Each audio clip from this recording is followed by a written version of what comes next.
So I'd like to welcome you to this month's Cor-Kinetic newsletter, and what we're going to talk today is a little bit about chain reaction biomechanics. Now, chain reaction biomechanics are a really important subject. The reason being is that now we start to understand that one area of your body can affect another area of your body. So what we find that if we lie people down and consistently assess only one area of the body in a static way, what the answers that we get from those questions may not be exactly the same as the answers that we require from when we ask a question of the moving body. So again, it's about asking the right questions for the right answers and about the context of which we want to know the information in. So when we talk about chain reaction biomechanics, we need to realise that the movement in one area affects the movement in another. So simply, let's talk about lower back pain, a really, really common subject, and how possibly your foot can actually affect what goes on at your lower back. So chain reaction biomechanics was something first introduced to me by the guys at the Gray Institute, and it kind of made complete sense to me when the concept started to kind of filter down and trickle down into my consciousness. So what we realise is that in functions such as gait, when our foot hits the ground, what happens at our foot will either contribute to or create problems within the body. So we can have a contribution to the body's success, or we can have a situation where it creates issues within the body. So when our foot hits the ground, what should happen is that our foot will go through pronation. And that pronation means that the talus will fall down and in, and the tibia will then follow it. So what happens at the foot instantly is now going to affect the bone above the talus, being the tibia. So now what happens is as the tibia internally rotates, the femur will follow it and internally rotate as well, and so will the pelvis. So obviously we see these biomechanical connections.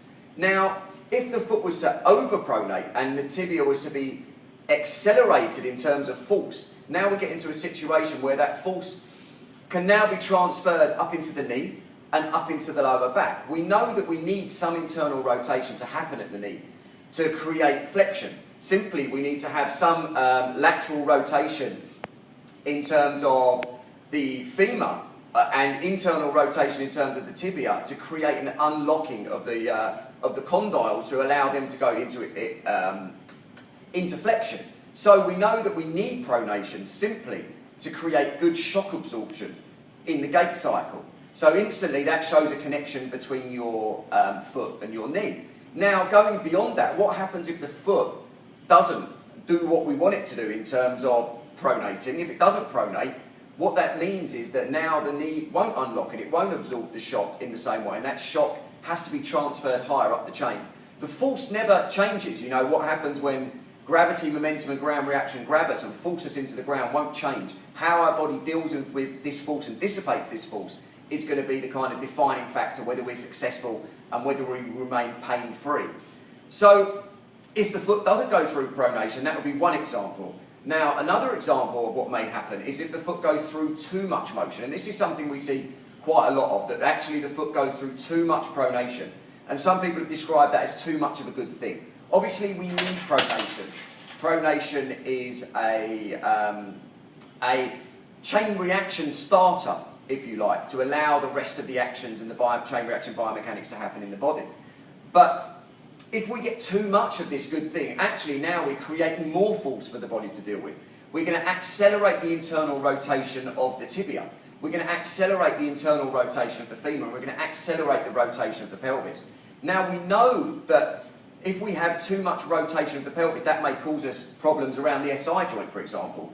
Now, if we have the sacrum there and we have the ilium orientated there behind it, and we accelerate the ilium, we're going to create more force and pressure into the ilium, into the sacrum or the sacroiliac joint as the ilium go through more motion.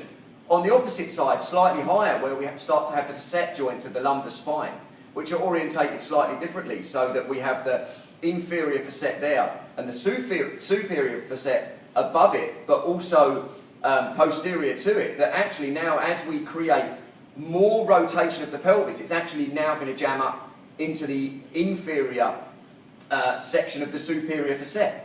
So again, this increase in force from pronation is going to increase force at the lower limb, is going to increase force also at the pelvis, which is going to increase force up above that at the lumbar spine. So we can see a couple of biomechanical rationales for changes in the biomechanics or in the function of gait. So we need to realise that one area will affect another, and that if we look at the lower back simply as the lower back, an isolated structure and away from a functional context, we tend to find that we may not get the full picture.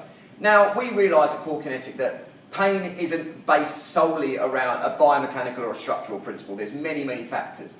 But we certainly believe that biomechanics can play into how we understand and sense movement on a higher level.